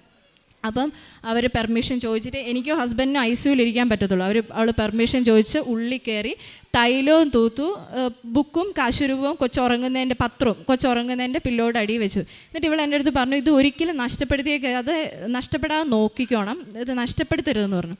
അപ്പം എന്നിട്ടും ഞാൻ അങ്ങനെ അന്നേരം വിശ്വസിക്കാനോ പ്രാർത്ഥിക്കാനോ പറ്റുന്ന ഒരു അവസ്ഥയല്ലായിരുന്നു. അപ്പം ഞങ്ങൾ ഫുള്ളായി തകർന്നുപോയി, ഞാൻ ഹസ്ബൻഡും ഒക്കെ തകർന്നുപോയി. അങ്ങനെ ഞങ്ങൾ ഇരുന്നു. അവൾ തൈലം തൂത്ത് പ്രാർത്ഥിച്ചു, കൊച്ചിന് മാറ്റമൊന്നുമില്ല. അത് കഴിഞ്ഞിട്ട് ഞങ്ങൾ ഞായറാഴ്ച വെളുപ്പിനായി, കൊച്ചിങ്ങനെ തന്നെ കോമയിൽ തന്നെ കിടക്കുകയാണ്. അത് കഴിഞ്ഞ് ഞായറാഴ്ച ഒരു 10 മണിയായപ്പോഴത്തേക്ക് പനി സ്റ്റാർട്ട് ചെയ്തു. അപ്പോൾ ഇവൻ്റെ കണ്ടീഷൻ മോശമായിക്കൊണ്ടിരിക്കുക. പനി തുടങ്ങി അവർ മരുന്ന് കൊടുത്തപ്പോഴത്തേക്ക് ഇവന് വീണ്ടും ഫിറ്റ്സ് വന്നു, വീണ്ടും ഫിറ്റ്സും ഛർദി എല്ലാം കൂടെ വന്നു. അപ്പോൾ ഡോക്ടേഴ്സിനും ടെൻസ്ഡായി. അവർ പറഞ്ഞു, ഇനി 48 hours കഴിഞ്ഞിട്ടേ നമുക്ക് കൊച്ചിനെ പറ്റി എന്തെങ്കിലും പറയാൻ പറ്റത്തുള്ളൂ. ചിലപ്പം ഇവൻ്റെ കണ്ടീഷൻ ചിലപ്പോൾ ഇങ്ങനെ വീണ്ടും ഫിറ്റ്സ് വരുന്നതുകൊണ്ട് ഇവന് ഹാർട്ട് അറ്റാക്ക് വരാൻ സാധ്യതയുണ്ട്, ചിലപ്പം ഇവൻ്റെ BP ഒക്കെ താഴും. അപ്പോൾ ഇങ്ങനെ എന്തെങ്കിലും സംഭവിച്ചു കഴിഞ്ഞാൽ ഞങ്ങൾ അന്നേരം അവന് വെന്റിലേറ്ററിലോട്ട് ഷിഫ്റ്റ് ചെയ്യുമെന്ന് പറഞ്ഞു. അപ്പം നിങ്ങൾ അതിനൊക്കെ പ്രിപ്പയർഡ് ആയിട്ടിരിക്കണം. എന്താ ഹോപ്പ് ഫോർ ദി ബെസ്റ്റ് എന്ന് പറഞ്ഞു. നമുക്കൊന്നും പറയാൻ പറ്റില്ല, ചിലപ്പോൾ ഇവൻ ഇതിൻ്റെ അകത്തുനിന്ന് റിക്കവറായി വരും, ചിലപ്പോൾ ഇവൻ്റെ സ്ഥിതി മോശമാകുമെന്ന് പറഞ്ഞു. അങ്ങനെ ഞായറാഴ്ച ഞാൻ കയറി നോക്കുമ്പോൾ ഇവൻ്റെ മേത്ത് കൂടെ ഫുള്ളി ട്യൂബുകളാണ്, വയറുകളും ട്യൂബുകളും, മൂക്കിൽ ട്യൂബ് ഇട്ടിരിക്കുന്നു, മേത്ത് ഫുള്ള് ഓരോരോ ഇത്. എനിക്കിവനെ കാണാൻ പറ്റുന്നില്ല, എനിക്ക് അവിടെ റൂമിൽ ICUയിൽ നിൽക്കാൻ എനിക്ക് പറ്റുന്നില്ല. അപ്പം ഞാൻ ICUയിൽ കയറുമ്പോഴത്തേക്ക് എനിക്ക് ശ്വാസം എടുക്കാൻ പോലും പറ്റാത്തൊരു ഭയങ്കര വിഷമം. ഞാൻ ഹസ്ബൻഡിൻ്റെ അടുത്ത് പറഞ്ഞു, എനിക്ക് ഇരിക്കാൻ പറ്റുന്നില്ല, ചേട്ടൻ ഇരിക്കണം, എനിക്ക് പറ്റുന്നില്ല ഇരിക്കാമെന്ന്. ഞാൻ ഇടയ്ക്ക് പോവും, എനിക്ക് ശ്വാസം മുട്ടും, ഞാൻ തിരിച്ചിറങ്ങി വരും, പുറത്തിരുന്ന് കരയും. അങ്ങനെ ഞങ്ങൾ വൈകിട്ടായി കഴിഞ്ഞപ്പോഴത്തേക്ക് ഹസ്ബൻഡ് പറഞ്ഞു, എനിക്ക് തീരെ തലവേദന, എനിക്ക് തീരെ വയ്യ, അപ്പോൾ ഒരു കാര്യം ചെയ്യും, കുറച്ച് സമയം കൊച്ചിൻ്റെ അടുത്തിരിക്കുക, ഞാനൊന്ന് പുറത്ത് വെയിറ്റ് ചെയ്യാമെന്ന് പറഞ്ഞു. അപ്പം ഞാൻ അവിടെ കൊച്ചിൻ്റെ അടുത്ത് ഇരുന്ന് കഴിഞ്ഞപ്പം എൻ്റെ അടുത്ത് അനിയത്തി പറഞ്ഞ് എനിക്ക് ഓർമ്മയുണ്ട്, കാശുരൂപവും പ്രാർത്ഥന പുസ്തകവും കളഞ്ഞേക്കരുതെന്ന് പറഞ്ഞ് എനിക്ക് ഓർമ്മയുണ്ട്. അപ്പം ഞാനിത് എന്തെന്ന് നോക്കാൻ വേണ്ടി ഞാൻ ചെന്ന് കഴിഞ്ഞപ്പോൾ ഇതിൻ്റെ പില്ലോയുടെ അടിയിൽ ഇതിരിപ്പുണ്ട്. ഞാൻ വെറുതെ, വിശ്വാസമൊന്നുമില്ല, ഞാൻ വെറുതെ ആ കാശുരൂപം തൊട്ട് കൊച്ചിനെ ഒന്ന് മുത്തിച്ചു. അത് കഴിഞ്ഞിട്ട് എനിക്കിതുപോലെ ഭയങ്കരമായിട്ട് അസ്വസ്ഥത വരും. അപ്പം ഞാൻ കൊച്ചിൻ്റെ അരികെ ഒരു കസേര ഇട്ടിരുന്നിട്ട് ഈ പ്രാർത്ഥന പുസ്തകം എടുത്തു. ആദ്യം മുതൽ ഞാൻ വായിക്കാൻ തുടങ്ങി. എനിക്കൊന്നും മനസ്സിലാകുന്നില്ല, ഇതിൻ്റെ അകത്ത് എഴുതിയത് എന്താണെന്നും കാര്യങ്ങളൊന്നും എനിക്ക് മനസ്സിലാകുന്നില്ല. പക്ഷേ ഞാൻ ചുമ്മാതിരുന്ന് വായിച്ചു. അത് കഴിഞ്ഞ് പ്രതിഷ്ഠീകരണ പ്രാർത്ഥന ഉണ്ടായിരുന്നു, അതെനിക്ക് ഒട്ടും മനസ്സിലാകുന്നില്ല, അതും പ്രാർത്ഥിച്ചു. അതിൻ്റെ അകത്ത് നിയോഗം സമർപ്പിച്ചു. അത് കഴിഞ്ഞ് ഞാൻ വീണ്ടും, കൊച്ചിന് മാറ്റമൊന്നുമില്ല, കൊച്ചു അങ്ങനെ തന്നെ കിടക്കുക. അങ്ങനെ വീണ്ടും ഞാൻ പുറത്തു വന്നു. വീണ്ടും ഞാൻ കുറച്ച് സമയം കഴിഞ്ഞപ്പോൾ അകത്ത് വന്നപ്പോൾ പത്രം അവിടെ ഇരിപ്പുണ്ട്. അപ്പോൾ സാക്ഷ്യങ്ങൾ എഴുതിയ പത്രം ഞാൻ ചുമ്മാതെ എങ്ങനെയോ അത് കയ്യിലെടുത്ത് ഞാനത് വായിക്കാൻ തുടങ്ങി. അത് വായിച്ചു, അതവിടെ വെച്ച് കഴിഞ്ഞപ്പോൾ അത് വെച്ച് ഞാൻ ഇറങ്ങിപ്പോന്നു. അത് കഴിഞ്ഞ് വെളുപ്പിനെ ഒരു 3 മണിയൊക്കെ ആയി കാണും. ഹസ്ബൻഡ് എൻ്റെ അടുത്ത്, കുറച്ച് നേരം ഹസ്ബൻഡായിരുന്നു ഇരുന്നത്. അപ്പം ചേട്ടൻ എൻ്റെ അടുത്ത് വന്നിട്ട് പറഞ്ഞു, അവൻ കണ്ണ് തുറന്ന് നോക്കിയെന്ന് പറഞ്ഞു. എന്നെ കണ്ണ് തുറന്ന് നോക്കി, മിണ്ടിയൊന്നുമില്ല എന്ന് പറഞ്ഞു. അത് കഴിഞ്ഞ് വീണ്ടും ഒരു 6 മണിയൊക്കെ ആയി കഴിഞ്ഞപ്പം ഞാൻ അടുത്തുണ്ടായിരുന്നു. അപ്പോൾ അവൻ കണ്ണ് തുറന്നിട്ട് എന്നെ ചിരിച്ച് കാണിച്ചു. എന്നിട്ട് എൻ്റെ അടുത്ത് പറഞ്ഞു, അമ്മ ഞാൻ പറ്റിച്ചതാന്ന് പറഞ്ഞു. പക്ഷേ അതൊക്കെ പറയുന്ന ഒന്നും വ്യക്തമല്ല നമുക്ക്, എല്ലാം നാക്കു കുഴഞ്ഞ് ഓരോരോ വാക്കുകളായിട്ടാണ് അവൻ പറയുന്നത്, അവന് വ്യക്തമായിട്ട് പറയാൻ പറ്റുന്നില്ല. അപ്പോൾ ഡോക്ടേഴ്സിന് ഇതിൻ്റെ ഇടയ്ക്ക് ഒരു സംശയം വന്നു, മെനിഞ്ചൈറ്റിസ് ആണോ എന്ന് സംശയം വന്നു. അപ്പം അവർ ഞായറാഴ്ച തന്നെ സ്പൈനൽ കോഡിൽ നിന്ന് ഫ്ലൂയിഡൊക്കെ എടുത്ത് ടെസ്റ്റ് ചെയ്തു. പക്ഷേ അതിൻ്റെ ടെസ്റ്റ് റിസൾട്ട് വന്നപ്പോൾ എല്ലാം നെഗറ്റീവായിരുന്നു. അങ്ങനെ തിങ്കളാഴ്ച വെളുപ്പിനെയാണ് ഇവൻ ബോധം തെളിയുന്നത്. ബോധം തെളിഞ്ഞ് ഇവനിങ്ങനെ വർത്താനമൊക്കെ പറഞ്ഞു. അത് കഴിഞ്ഞിട്ട് പിന്നെ ഇവൻ ഭക്ഷണത്തിന് കരയാൻ തുടങ്ങി. അപ്പം പിന്നെ ഞാൻ ആ ഉടമ്പടി പുസ്തകവും പ്രാർത്ഥന പുസ്തകം എടുത്തു, സാക്ഷ്യങ്ങൾ എഴുതിയ പത്രം വായിച്ചു. പത്രം എല്ലാം വായിച്ചു കഴിഞ്ഞപ്പോൾ തൊട്ട് ഇവൻ ഇമ്പ്രൂവ് ചെയ്യാൻ തുടങ്ങി. ഇവൻ അന്നേരമാണ് പിന്നെ ബോധം തെളിഞ്ഞ് ഇവൻ എൻ്റെ അടുത്ത് സംസാരിച്ചത്. അപ്പോൾ എനിക്ക് ഭയങ്കര സന്തോഷം, എൻ്റെ ഉള്ളിലുള്ള അസ്വസ്ഥതകളൊക്കെ മാറി. അപ്പം എൻ്റെ അനിയത്തി സാക്ഷ്യങ്ങളുടെ ലിങ്കും ഇവിടെയുള്ള ട്യൂസ്ഡേ ഉള്ള ഓൺലൈൻ ആരാധനയുടെ ലിങ്കും ഒക്കെ അയച്ചിട്ടായിരുന്നു. പക്ഷേ ഞാനതൊന്നും നോക്കിയില്ല. ഞാൻ പറഞ്ഞു ICUവിൽ ഫോൺ എടുക്കാൻ പറ്റില്ല എന്ന് പറഞ്ഞ് ഞാൻ കയറിപ്പോന്നു. അപ്പോൾ ഇവൻ ബോധം തെളിഞ്ഞു. ഇവനെ അന്ന് കൊണ്ട് MRI ചെയ്തു. MRI ചെയ്ത് കഴിഞ്ഞപ്പം അതിൻ്റെ അത് ഡയഗ്നോസിസ് വന്നത് ചെറുതായിട്ട് സെറിബ്രത്തിലൊരു ഇൻഫ്ലമേഷൻ ഉണ്ടെന്ന് വന്നു, കണ്ടുപിടിച്ചു. അപ്പം ഡോക്ടേഴ്സ് അതിനുള്ള മെഡിക്കേഷൻസ് എല്ലാം സ്റ്റാർട്ട് ചെയ്തു. അങ്ങനെ അപ്പോഴത്തേക്ക് എനിക്ക് പതിയെ വിശ്വാസം വന്നു തുടങ്ങി. എനിക്കൊരു ആശ്വാസം, വിശ്വാസത്തെക്കാളും കൂടുതൽ ഇതൊക്കെ ചെയ്യുമ്പോൾ എനിക്കൊരു ആശ്വാസം കിട്ടി തുടങ്ങി. അപ്പം അവിടെ ഇരുന്ന് ഈ സാക്ഷ്യത്തിൻ്റെ ലിങ്ക് ഉണ്ടായിരുന്നു. അപ്പം ഞാൻ കൊച്ചുറങ്ങിയ സമയത്തിന് ഞാൻ സൗണ്ട് കുറച്ചിട്ട് ഞാൻ അവിടെ ഇരുന്ന് ഒരു സാക്ഷ്യം കേട്ടു. ആ സാക്ഷ്യം അമ്മയും മക്കളും കൂടെ വെക്കേഷനിൽ ലീവിന് വീട്ടിൽ വന്നപ്പം കുഞ്ഞിൻ്റെ തലയിൽ തെങ്ങ് വീണ് കൊച്ച് ആകെ അബോധാവസ്ഥയിലായി. അതിൻ്റെ അകത്തുനിന്ന് രക്ഷപ്പെട്ട് വന്ന ഒരു കുഞ്ഞിൻ്റെ സാക്ഷിയാണ് ഞാൻ കേട്ടത് അവിടെ ഇരുന്ന്. അത് കേട്ട് കഴിഞ്ഞപ്പോൾ തൊട്ട് എനിക്ക് ഭയങ്കരമായിട്ട് ഞാൻ അവിടെ ഇരുന്ന് കുറേ നേരം കരഞ്ഞു. എൻ്റെ ദൈവമേ, എൻ്റെ മാതാവേ, എൻ്റെ മകനെ എനിക്ക് പഴയ അവസ്ഥയിൽ തരണേ, ആരോഗ്യമുള്ളൊരു കുഞ്ഞായിട്ട് എനിക്ക് തിരിച്ചു തന്നേക്കണേ. എൻ്റെ കയ്യിൽ നിന്നെല്ലാം പോയി, ബ്രെയിനിന് വന്നതായിട്ട് നമുക്കൊന്നും പറയാൻ പറ്റത്തില്ല. അപ്പോൾ എൻ്റെ കയ്യിൽ നിന്നെല്ലാം പോയി, എനിക്ക് പഴയ എൻ്റെ കുഞ്ഞാക്കി, എനിക്കൊന്നും അറിയത്തില്ല, എനിക്ക് പഴയ കുഞ്ഞാക്കി എൻ്റെ മകനെ തിരിച്ചു തന്നേക്കണേന്ന് ഞാൻ അവിടെ ഇരുന്ന് കരഞ്ഞു പ്രാർത്ഥിച്ചു. അപ്പം പ്രാർത്ഥിച്ചുകൊണ്ടിരുന്നത് ഓരോ ദിവസങ്ങളും ഇമ്പ്രൂവ്മെൻറ്റ് കാണിച്ചു തുടങ്ങി. അങ്ങനെ ഇവൻ്റെ MRI കഴിഞ്ഞു. ട്യൂസ്ഡേ ആയി കഴിഞ്ഞപ്പോഴത്തേക്കും ഇവൻ ആദ്യം ഭക്ഷണം ട്യൂബിൽ കൂടെ ആയിരുന്നു കൊടുക്കുന്നത്. അപ്പോൾ ഇവൻ വെള്ളം ചോദിച്ച് കരയാൻ തുടങ്ങി. അപ്പോൾ ഡോക്ടർ പറഞ്ഞു ഇവിടുത്തെ മസിൽസൊക്കെ വീക്കാണ്, അപ്പം ട്യൂബിലൂടെ മാത്രമേ കൊടുക്കാൻ പറ്റുള്ളൂ എന്ന് പറഞ്ഞു. അപ്പോൾ ഞാൻ അവിടെ ഇരുന്ന് കാശുരൂപം എടുത്ത് ഞാൻ അവൻ്റെ നെറ്റിയെ കുരിശ് വരച്ചിട്ട് എന്നിട്ട് ഡോക്ടർ പറഞ്ഞു പതുക്കെ ഒന്ന് ട്രൈ ചെയ്ത് നോക്കാൻ പറഞ്ഞു. അപ്പോൾ ഈ കാശുരൂപം എടുത്ത് നെറ്റിയിൽ കുരിശ് വരച്ചു. എന്നിട്ട് ഞാൻ കൊടുത്തു. ആദ്യം ഞാൻ ട്രൈ ചെയ്തു. അപ്പോൾ ഇവനെ ചുമയ്ക്കാൻ തുടങ്ങി. അപ്പോൾ ഡോക്ടേഴ്സ് പറഞ്ഞു കൊടുക്കണ്ട, ഇപ്പം വേണ്ടാന്ന് പറഞ്ഞു. അത് കഴിഞ്ഞിട്ട് പിന്നെ ഞാൻ കാശുരൂപം എടുത്ത് നെറ്റിയിൽ കുരിശ് വരച്ച് കൊച്ചിനെ കൊടുത്തു, സ്പൂണിൽ വെള്ളം കൊടുത്തു. അപ്പം ഇവന് പിന്നെ ചുമച്ചൊന്നുമില്ല. അങ്ങനെ ഞാൻ ഓരോ നേരം ഈ വെള്ളം കൊടുത്തു കഴിഞ്ഞപ്പോഴിങ്ങനെ നെറ്റിയിൽ കാശുരൂപം വെച്ച് കുരിശ് വരച്ചിട്ട് വെള്ളം കൊടുത്തു. അത് കഴിഞ്ഞ് പിന്നെ അവന് കാപ്പി കൊടുത്തു. അത് കഴിഞ്ഞ് ഓട്സ്, അങ്ങനെ ഓരോന്നോ പതുക്കെ അവന് ഭക്ഷണം കൊടുത്തു. അപ്പോൾ ഡോക്ടർ പറഞ്ഞു ട്യൂബ് മാറ്റണ്ട, ട്യൂബ് അവിടെ ഇരുന്നോട്ടെ, എന്തെങ്കിലും വിക്കോ എന്തെങ്കിലും ചെയ്ത് കഴിഞ്ഞാൽ കുഞ്ഞിൻ്റെ ലങ്സിലോട്ട് പോകും, പിന്നെ അത് ഭയങ്കര കോംപ്ലിക്കേഷൻ ആവും. അപ്പോൾ ട്യൂബ് അവിടെ ഇരുന്നോട്ടെ, സോളിഡ് ആയിട്ടുള്ള എല്ലാ സാധനങ്ങളും എന്ന് വെച്ച് കഴിഞ്ഞാൽ അങ്ങനത്തെ ഭക്ഷണം നമുക്ക് ട്യൂബിലൂടെ കൊടുക്കാം, അങ്ങനെ വെള്ളം അങ്ങനെയൊക്കെ വായിലൂടെ കൊടുക്കാൻ പറഞ്ഞു. അപ്പോൾ അവൻ തന്നെ അവനത് അസ്വസ്ഥതയായിരുന്നു. അപ്പോൾ അവൻ തന്നെ ഞാൻ നോക്കുമ്പോൾ ഒരു ദിവസം ട്യൂബ് റിമൂവ് ചെയ്തു. അപ്പോൾ ഡോക്ടർ പറഞ്ഞു ഇനി ഇടണ്ട, അവിടെ ഇരിക്കട്ടെ എന്ന് പറഞ്ഞു. അങ്ങനെ ലിക്വിഡ് മാത്രം മുത്താറി കൊണ്ട് കുറുക്കുണ്ടാക്കി കൊടുത്തു, ഓട്സ് കൊടുത്തു. അങ്ങനെ ഇവന് ഇമ്പ്രൂവ്മെൻറ്റ് കാണിച്ചു തുടങ്ങി. അത് കഴിഞ്ഞപ്പോൾ ഒരു ദിവസം ഡോക്ടർ പറഞ്ഞു പതുക്കെ സോളിഡ് ട്രൈ ചെയ്യാൻ പറഞ്ഞു. അങ്ങനെ ഞാൻ ഇവനൊരു ഇഡ്ഡലി കൊടുത്ത് അവൻ അത് കഴിച്ചു. അങ്ങനെ ഞങ്ങളെ ട്യൂസ്ഡേ റൂമിലോട്ട് ഷിഫ്റ്റ് ചെയ്ത് കഴിഞ്ഞപ്പോഴും ഇവൻ്റെ കഴുത്ത് നേരെ നിൽക്കില്ല, അവന് സംസാരിക്കാൻ പറ്റില്ല, ഇവന് കൈ കൊണ്ടൊന്നും പിടിക്കാൻ പറ്റത്തില്ല, ഇവന് എഴുന്നേറ്റ് നിൽക്കാനോ യൂറിനൊക്കെ അവൻ കിടക്കുന്നിടത്തു നിന്നാണ് ഞങ്ങൾ എടുക്കുന്നത്, അവനൊന്നും ചെയ്യാൻ പറ്റത്തില്ല, അവനിങ്ങനെ പാരലൈസ്ഡ് ആയ പോലെ ഒരു അവസ്ഥയിലായിരുന്നു. അപ്പം ട്യൂസ്ഡേ ഞാനിങ്ങനെ വീട്ടിലിരുന്ന് റൂമിൽ കൊച്ചിൻ്റെ അടുത്തിരുന്ന് ആരുമില്ല, ഞാനും കൊച്ചും മാത്രമേ ഉള്ളൂ. അപ്പം ഞാനിങ്ങനെ അമ്മേനെ ഫോൺ വിളിച്ചുകൊണ്ടിരിക്കുക. അപ്പോൾ ഇങ്ങനെ കരഞ്ഞുകൊണ്ട് ഇങ്ങനെ പറഞ്ഞുകൊണ്ടിരുന്നപ്പം പെട്ടെന്ന് ഫോണിൽ എന്തോ ഇങ്ങനെ കേൾക്കുന്നു. അപ്പോൾ ഞാൻ ഒരു മിനിറ്റ് അമ്മ എന്ന് പറഞ്ഞാൽ നോക്കുമ്പം എൻ്റെ യൂട്യൂബ് ഹിസ്റ്ററിയിലോ എൻ്റെ ഫോണിൻ്റെ ഒരു ഇതിലും കൃപാസനത്തിൻ്റെ ഒരു കാര്യങ്ങളുമില്ല. സാക്ഷ്യം ആ തലേദിവസം ഇരുന്ന് കേട്ട സാക്ഷ്യം മാത്രമേ ഉള്ളൂ, വേറെ ഒന്നുമില്ല, ധ്യാനത്തിൻ്റെ ഒന്നുമില്ല. അപ്പം ഏതോ ഒരു ചൊവ്വാഴ്ച ഇവിടെ നടന്ന ധ്യാനം ഇങ്ങനെ പറഞ്ഞുകൊണ്ടിരിക്കുന്നു. ഞാൻ ഫോൺ വിളിച്ചുകൊണ്ടിരിക്കുമായിരുന്നു. അപ്പോൾ ഇതിങ്ങനെ പറഞ്ഞുകൊണ്ടിരിക്കുന്നു. അപ്പം തന്നെ ഞാൻ ഫോൺ കട്ട് ചെയ്തു. ഞാനിപ്പോൾ തിരിച്ചു വിളിക്കാമെന്ന് പറഞ്ഞു. എന്നിട്ട് ഞാൻ അവിടെ തന്നെ ഇരുന്ന് ആ ധ്യാനം കൂടാൻ തുടങ്ങി. അതിൻ്റെ അകത്ത് രോഗസൗഖ്യ പ്രാർത്ഥനകളെല്ലാം കൂടി ആ ധ്യാനം എനിക്ക് പക്ഷേ പ്രസംഗം അത് രോഗസൗഖ്യ പ്രാർത്ഥന ആയി കഴിഞ്ഞപ്പോഴത്തേക്കും ഡോക്ടർ വന്നു. അപ്പം ഞാനത് കട്ട് ചെയ്തു. അപ്പം ഞാൻ കൊച്ചിൻ്റെ അരികെ ഇരുന്ന് കരഞ്ഞ് അച്ഛൻ പറയുന്ന ഓരോ വചനങ്ങളും കേട്ട് കരഞ്ഞ് പ്രാർത്ഥിച്ചുകൊണ്ടിരിക്കുക. അപ്പം അതും കഴിഞ്ഞു. അത് കഴിഞ്ഞ് ഞാൻ ICUവിലായിരുന്നപ്പം ഞാൻ പറഞ്ഞല്ലോ ഞാനൊരു സാക്ഷ്യം കേട്ടായിരുന്നെന്ന്. ആ സാക്ഷ്യത്തിൻ്റെ അകത്ത് ആ ചേച്ചി പറയുന്നുണ്ട്, ഞാൻ വചനം എഴുതി പ്രാർത്ഥിക്കുമായിരുന്നു, കൊച്ചിൻ്റെ ICUവിൻ്റെ മുമ്പിലിരുന്ന് ഞാൻ വചനം എഴുതി പ്രാർത്ഥിക്കുമായിരുന്നെന്ന് പറഞ്ഞു. അപ്പം ഞാനും അതുപോലെ കൊച്ച് ICUവിലായിരുന്നപ്പം ഒരു ബുക്ക് എടുത്ത് ഞാൻ വിശ്വാസപ്രമാണം എനിക്കറിയാവുന്ന പ്രാർത്ഥനകളും പിന്നെ സങ്കീർത്തനം 91 അങ്ങനെ എല്ലാ കാര്യങ്ങളും കൊച്ചിൻ്റെ അരികെ ഇരുന്ന് ഞാനിങ്ങനെ എഴുതിക്കൊണ്ടിരിക്കുന്നുണ്ടായിരുന്നു. അത് കഴിഞ്ഞ് ഞാൻ ഈ യൂട്യൂബിലെ ഈ ധ്യാനം കേട്ടു. അത് കഴിഞ്ഞ് ഓരോ ദിവസവും അവൻ ഇമ്പ്രൂവ് ആയി തുടങ്ങി. ഇപ്പം അതൊക്കെ കഴുത്ത് ബെറ്ററായി തുടങ്ങി. അങ്ങനെ ഡോക്ടർ ഒരു ദിവസം വന്ന് പറഞ്ഞു, ഞങ്ങളുടെ ഭാഗത്തു നിന്നുള്ള എല്ലാം കഴിഞ്ഞു, അപ്പം നിങ്ങൾക്ക് ഈ ശനിയാഴ്ച വീട്ടിൽ ഡിസ്ചാർജ് ചെയ്യാം. ഒരു 3 മാസമെങ്കിലും സ്റ്റിറോയിഡ് എടുക്കേണ്ടി വരും മിനിമം, എന്നാലും ഇവൻ നേരെ ആവത്തുള്ളൂ. അപ്പം ഞാൻ ചോദിച്ചു, ഫുൾ റിക്കവേർഡ് ആവുമോ ഡോക്ടർ? അപ്പോൾ പറഞ്ഞു, നമുക്കൊന്നും പറയാൻ പറ്റത്തില്ല. 80% ഓക്കെ ആവും, 20% നമുക്കൊന്നും പറയാൻ പറ്റത്തില്ല. ചിലപ്പോൾ എന്തെങ്കിലുമൊക്കെ മിസ്സിങ് ആയിട്ടുണ്ടാവും, ബ്രെയിനിന് വന്നതല്ലേ എന്ന് ഡോക്ടർ പറഞ്ഞു. അപ്പോഴും നമുക്കൊന്നും ചെയ്യാനില്ല, ഡോക്ടേഴ്സും ഒന്നും ചെയ്യാനില്ല എന്ന് പറഞ്ഞു. അപ്പം നമുക്ക് പിന്നെ പ്രാർത്ഥിക്കാൻ മാത്രമേ ഉള്ളൂ. ഒരുപാട് ആളുകൾ ഇതിനു വേണ്ടി പ്രാർത്ഥിക്കുന്നുണ്ടായിരുന്നു. അപ്പോഴത്തേക്ക് ഞാൻ ആ സമയം കൊണ്ട് ഉടമ്പടി പത്രം വായിച്ചു, പിന്നെ പ്രാർത്ഥന പുസ്തകം വായിച്ചു, കാശുരൂപ ഉപയോഗിച്ചു. തൈലം മാത്രം യൂസ് ചെയ്യാനായിട്ട് എനിക്ക് ഉടമ്പടി എടുക്കാത്തതുകൊണ്ട് ഞാൻ യൂസ് ചെയ്തില്ല.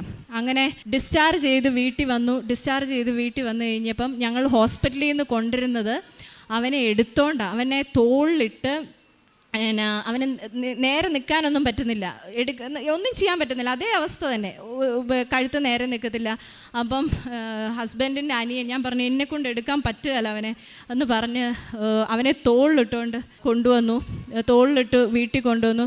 അപ്പോഴും കൊച്ചു ബെഡിൽ തന്നെയാണ്, ഒന്നും ചെയ്യാൻ പറ്റുന്നില്ല. അപ്പം ഡോക്ടർ പറഞ്ഞു, മിനിമം 1 മാസം എടുക്കും അവന് റിക്കവറായി വരാൻ, അവൻ്റെ കാര്യങ്ങളെല്ലാം ചെയ്യാൻ 1 മാസം എടുക്കും, അതിലും ചിലപ്പോൾ എന്തെങ്കിലുമൊക്കെ മിസ്സിങ് ഉണ്ടാവുമെന്ന് പറഞ്ഞു. അപ്പോൾ ഞങ്ങളാകെ വിഷമിച്ച് ഓരോ ദിവസങ്ങളും തള്ളി നീക്കിക്കൊണ്ടിരിക്കുക. അപ്പോഴാണ് ഓരോ ദിവസവും ഞങ്ങളെ ആശ്വസിപ്പിക്കാനെന്ന് പറഞ്ഞാൽ അവൻ ഓരോ ഇമ്പ്രൂവ്മെൻറ്റ് കാണിച്ചു തുടങ്ങി. വീട്ടിൽ വന്നു പിറ്റേ ദിവസം അവൻ കഴുത്ത് നേരെ വെക്കാൻ തുടങ്ങി. അതിൻ്റെ പിറ്റേ ദിവസം അവൻ ബെഡിൽ നിന്ന് തനിയെ എഴുന്നേറ്റിരിക്കാൻ, ഞങ്ങളുടെ ചെറിയൊരു സപ്പോർട്ടോട് കൂടി എഴുന്നേറ്റിരിക്കാൻ തുടങ്ങി. പിന്നെ അവൻ തനിയെ എഴുന്നേറ്റിരിക്കാൻ തുടങ്ങി. പിന്നെ അവൻ എഴുന്നേറ്റ് നിന്ന് നോക്കി, പിന്നെ നടന്നു. അപ്പോൾ എൻ്റെ അമ്മ എല്ലാ ദിവസവും പ്രതിഷീകരണ പ്രാർത്ഥനയും ബാക്കി കാര്യങ്ങളെല്ലാം അമ്മ ചെയ്യുന്ന, അമ്മ ഉടമ്പടി എടുത്തിട്ടില്ല, പക്ഷേ ഉടമ്പടി എടുക്കുന്നവർ ചെയ്യുന്ന എല്ലാ കാര്യങ്ങളും അമ്മ ചെയ്യുന്നുണ്ടായിരുന്നു. അപ്പോൾ അമ്മ മാതാവിൻ്റെ അടുത്ത് പ്രാർത്ഥിച്ചു. അപ്പോൾ ഞങ്ങൾ ഡിസ്ചാർജ് ചെയ്ത് വന്നതിൻ്റെ പിറ്റേ ആഴ്ചയാണ് ആദ്യത്തെ റിവ്യൂ ഡോക്ടറുടെ അടുത്ത് പറഞ്ഞേക്കുന്നത്. അപ്പം അന്നേരം മാതാവ് എൻ്റെ കുഞ്ഞിനെ നടത്തിക്കൊണ്ട് പോകാൻ പറ്റണേ എന്ന് പ്രാർത്ഥിച്ചു. അത്ഭുതം പോലെ ഞങ്ങൾ ഹോസ്പിറ്റലിൽ പോകാൻ നേരത്ത് അതിൻ്റെ തലേ ദിവസം തന്നെ അവൻ നടന്നു തുടങ്ങി. അവനെ ഞങ്ങൾ പിടിക്കുന്നുണ്ട്, ചിലപ്പം കുറച്ചങ്ങ് നടക്കുമ്പോഴത്തേ അവൻ വീഴും, എങ്കിലും പിടിക്കുന്നുണ്ട്. അങ്ങനെ ഞങ്ങൾ ഹോസ്പിറ്റലിൽ പോകാൻ ഇറങ്ങിക്കഴിഞ്ഞ് അവനെ ഡ്രസ്സൊക്കെ മറിച്ച് അവൻ്റെ ഷൂസൊക്കെ ഇടിച്ച് ഞങ്ങൾ 2 കൈ പിടിച്ച് അവനെ ഹോസ്പിറ്റലിൽ കൊണ്ടുപോയി. ഡോക്ടർക്ക് കണ്ടു കഴിഞ്ഞപ്പോൾ ഭയങ്കര അത്ഭുതമായി. ഡോക്ടർ ഭയങ്കര ഹാപ്പിയായി, ഇത്ര പെട്ടെന്ന് ഒരാഴ്ച കൊണ്ട് ഇത്രയും ആൾ റിക്കവർ ആയെന്ന് ചോദിച്ചു. എങ്കിലും അവൻ്റെ കൈയൊന്നും പ്രോപ്പറായിട്ടില്ലായിരുന്നു. എങ്കിൽ പിന്നെ അമ്മ എല്ലാ ദിവസവും എൻ്റെ നെറ്റിയിൽ തൈലം തൂക്കുമായിരുന്നു. ചൊവ്വാഴ്ചകളിലെ പ്രാർത്ഥന, ഇവിടുത്തെ ആരാധന കൂടി. അങ്ങനെ ഇപ്പം ഇന്ന് ജൂൺ 4-ാം തീയതി എൻ്റെ കോമയിലായി കിടന്ന എല്ലാ കാര്യങ്ങളും ഒന്നും ചെയ്യാൻ പറ്റത്തില്ലാത്ത എൻ്റെ കുഞ്ഞാണ് ഇപ്പോൾ ആരോഗ്യത്തോടു കൂടി ഇരിക്കുന്നത്. ഒരു മിറാക്കുലസ് റിക്കവറിയാണ്. ഞാൻ വിശ്വാസത്തോടു കൂടി ഉടമ്പടി തൈലവും കാശുരൂപവും സാക്ഷ്യങ്ങൾ എഴുതിയ പത്രവും ഓൺലൈൻ സാക്ഷി, അങ്ങനെ ഞാൻ എന്തൊക്കെ കൃപാസനത്തിൻ്റെ കാര്യങ്ങൾ വെറുത്തിരുന്നോ അതെല്ലാം ഞാൻ വിശ്വാസത്തോടു കൂടി ചെയ്ത് കഴിഞ്ഞപ്പോഴത്തേക്കും എൻ്റെ കുഞ്ഞാണ്, ആ വയ്യാതായ കുഞ്ഞാണ് ഇവിടെ നിൽക്കുന്നത്. 3 മാസം എന്ന് പറഞ്ഞ സ്റ്റിറോയിഡ് എന്ന് പറഞ്ഞത് ഇപ്പോൾ ഈ മാസം 23 ആകുമ്പം അത് പെട്ടെന്ന് സ്റ്റോപ്പ് ചെയ്യാൻ പറ്റില്ല, പതുക്കെ അത് സ്റ്റോപ്പ് ചെയ്യാൻ പറ്റുള്ളൂ. ഇപ്പോൾ ഈ മാസം 23 കൂടി അവൻ്റെ മെഡിക്കേഷൻസ് എല്ലാം കഴിയും. അവനെ അടുത്ത മാസം തൊട്ട് ഞങ്ങൾക്ക് സ്കൂളിൽ വിടാം. ഈ ഒരു വർഷം ഞങ്ങൾ സ്കൂളിൽ വിടുന്നില്ല എന്നൊക്കെ പ്ലാൻ ചെയ്തു, കാരണം ഇവൻ എന്ന് റിക്കവർ ആവുമെന്ന് നമുക്ക് പറയാൻ പറ്റില്ല. അപ്പം ഡോക്ടർ ഇവനെ ഫിസിയോതെറാപ്പിക്ക് വേണ്ടി ഞങ്ങൾക്ക് സജഷൻസ്, ഞങ്ങൾക്ക് അതിൻ്റെ സ്റ്റെപ്സൊക്കെ കാണിച്ചു തന്ന ഡോക്ടർ ഇവനെ പിറ്റേ ആഴ്ച കണ്ടു കഴിഞ്ഞപ്പോഴത്തേക്ക് ആദ്യം പറഞ്ഞു, ഓ മൈ ഗോഡ്, ഇവൻ ഇത്രയും റിക്കവർ ആയോ, ഇനിയിപ്പോൾ ഇവന് ഇതിൻ്റെ ഫിസിയോതെറാപ്പിയുടെ ഒന്നും ആവശ്യമില്ല. ഇവൻ ഒന്നും ഞങ്ങൾ ചെയ്യിച്ചില്ല, ഫിസിയോതെറാപ്പി ഒന്നും ചെയ്യിച്ചില്ല. ഇവൻ ഞാൻ എന്തൊക്കെ എനിക്ക് അവിശ്വാസം ഉണ്ടായിരുന്നോ ആ പരിപൂർണ വിശ്വാസത്തിലോട്ട് വന്നത് എൻ്റെ കുഞ്ഞു സുഖമായി. ഇപ്പോൾ ഒരു മാസം ആയതേ ഉള്ളൂ. എൻ്റെ വയ്യാണ്ടായ കുഞ്ഞാണ് നിൽക്കുന്നത്. അപ്പം ഞാൻ അന്ന് ശനിയാഴ്ച അഡ്മിറ്റ് ചെയ്തപ്പം ഞാൻ മാതാവിനോട് നേർച്ച നേർന്നായിരുന്നു. ഞാനിവിടെ കൃപാസനത്തിൽ വന്ന് ഞാൻ ഇങ്ങനെയൊക്കെ പറഞ്ഞായിരുന്നു, എനിക്ക് ഇത്രയും വിശ്വാസം ഇല്ലായിരുന്നു എന്ന് പറഞ്ഞ് സാക്ഷ്യം പറഞ്ഞോളാം. ഞാൻ അതെല്ലാം ആളുകളുടെ മുമ്പിൽ ഇവിടെ വന്ന് ഈ അൾത്താരയുടെ മുമ്പിൽ നിന്ന് പറഞ്ഞ് സാക്ഷ്യം പറഞ്ഞോളാമെന്ന് ഞാൻ മാതാവിനോട് നേർച്ച നേർന്നായിരുന്നു. ആ ഒരു നേർച്ച മാത്രമേ ഞാൻ എടുത്തിട്ടുണ്ടായിരുന്നുള്ളൂ. കാരണം അപ്പം പിന്നീട് എല്ലാ ആളുകളും പറഞ്ഞു, ഇവനിതെന്താണ് ഇങ്ങനെ ഒരു ഇൻഫ്ലമേഷൻ സെറിബ്രത്തിൽ വരാൻ കാരണം എന്താണെന്ന് ഇതുവരെ ആർക്കും കണ്ടുപിടിച്ചു. അതിനൊരു പ്രോപ്പർ റീസൺ പറയുന്നില്ല. അപ്പം ഞങ്ങളിങ്ങനെ സെക്കൻഡ് ഒപ്പീനിയനൊക്കെ എടുക്കാൻ വേണ്ടി തുടങ്ങി കഴിഞ്ഞപ്പോഴത്തേക്കും ഞാൻ ഹസ്ബൻഡിൻ്റെ അടുത്ത് പറഞ്ഞു, എവിടെയും പോകണ്ട, അവൻ അത് വരാനുള്ള റീസൺ ഞാനാണ്, എന്നെ കൂടുതൽ വിശ്വാസത്തിലോട്ട് കൊണ്ടുവരാൻ വേണ്ടിയായിരിക്കും അങ്ങനെ സംഭവിച്ചതെന്ന് പറഞ്ഞു. ഞാൻ ഇന്നലെ ഇവിടെ വന്നു. കുഞ്ഞിനെ ഡോക്ടർ പറഞ്ഞായിരുന്നു കുഞ്ഞിനെ കൊണ്ട് ഒത്തിരി യാത്ര ചെയ്യേണ്ടെന്നൊക്കെ പറഞ്ഞായിരുന്നു. എങ്കിലും ഞങ്ങൾ ഇന്നലെ ഇവിടെ വന്നു. ഇന്നലെ ഞാൻ ഉടമ്പടി എടുത്തു. ഇന്ന് ഞങ്ങൾ തിരിച്ചു ബാംഗ്ലൂർക്ക് പോവാണ്. അപ്പം എൻ്റെ കുഞ്ഞിനെ പഴയ ആരോഗ്യത്തിലോട്ടാക്കി തന്ന മാതാവിന് ഞാൻ 1000 നന്ദി പറയുന്നു. 1000 നന്ദി ദൈവത്തിന് അർപ്പിക്കുന്നു. എൻ്റെ ദൂതൻ നിങ്ങളുടെ കൂടെയുണ്ട്, അവൻ നിങ്ങളുടെ ജീവൻ കാത്തു സൂക്ഷിക്കുന്നു. വിശുദ്ധ ഗ്രന്ഥത്തിലെ ബാറൂക്കിൻ്റെ പുസ്തകം 6-ാം അധ്യായം 7-ാം തിരുവചനമാണ്. തൻ്റെ മോനുണ്ടായ രോഗസൗഖ്യത്തെക്കുറിച്ചാണ് ശോഭ സൈമൺ എന്ന മകൾ തൻ്റെ അനുഭവ സാക്ഷ്യം പങ്കുവെച്ചത്. നാം എല്ലാം കേട്ടുകൊണ്ടിരിക്കുകയായിരുന്നു. അപ്പോൾ എങ്ങനെയാണ് ഈ മകന് ബ്രെയിനിൽ ഒരു ഇൻഫ്ലമേഷൻ അതെങ്ങനെ ഉണ്ടായി എന്നൊന്നും ആർക്കും ഇതുവരെയും കണ്ടുപിടിക്കാൻ പറ്റിയിട്ടില്ല. അതിൻ്റെ കാരണങ്ങളും അറിയില്ല. അങ്ങനെ കോമ സ്റ്റേജിലൊക്കെ ആയ മകനാണ് ഇപ്പോൾ ഇവിടെ പരിശുദ്ധ അമ്മയുടെ നടയിൽ ആ കുഞ്ഞിനെയും കൊണ്ടുവന്നാണ് സാക്ഷ്യം പറയുക.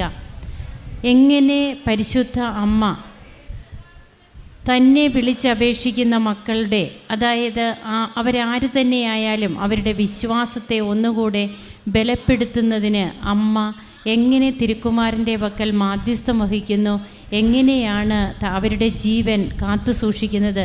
എൻ്റെ ദൂതൻ നിങ്ങളുടെ കൂടെയുണ്ട്, അവൻ നിങ്ങളുടെ ജീവൻ കാത്തു സൂക്ഷിക്കുന്നു എന്ന് തിരുവചനം പറഞ്ഞതുപോലെ തൻ്റെ ദൂതനെ അയച്ച് തൻ്റെ മക്കളുടെ കാര്യത്തിൽ അവർക്ക് കരുതലും കാവലുമാകുന്ന നല്ല തമ്പുരാൻ്റെ ശക്തിയുള്ള കരങ്ങളെയാണ് നമുക്ക് കാണുവാൻ കഴിയുക. ഉടമ്പടി നേർച്ച വസ്തുക്കളിലൂടെ എങ്ങനെ ഈ കുഞ്ഞ് 3 മാസം സ്റ്റീറോയിഡ് എടുക്കണമെന്ന് പറഞ്ഞ കുഞ്ഞാണ്, എന്നാൽ അതിൻ്റെ ഒന്നും ആവശ്യമില്ല, ഈ മാസം തന്നെ അതൊക്കെ സ്റ്റോപ്പ് ചെയ്യാമെന്ന് ഡോക്ടേഴ്സ് പറഞ്ഞു. 80% റിക്കവറി പറഞ്ഞിരുന്നത്. എന്നാൽ ഒരാഴ്ച കൊണ്ട് തന്നെ എങ്ങനെ ആ കുഞ്ഞ് സ്റ്റേബിളായി പിന്നീട് നടന്ന് ഹോസ്പിറ്റലിൽ പോയി, ഇതെല്ലാം നാം കേട്ടതാണ്. നമുക്ക് കരങ്ങളടിച്ച് ഈശോയ്ക്കും അമ്മയ്ക്കും നന്ദി പറയാം, ദൈവത്തെ മഹത്വപ്പെടുത്താം. യേശുവേ നന്ദി, യേശുവേ സ്തുതി, യേശുവേ ആരാധന.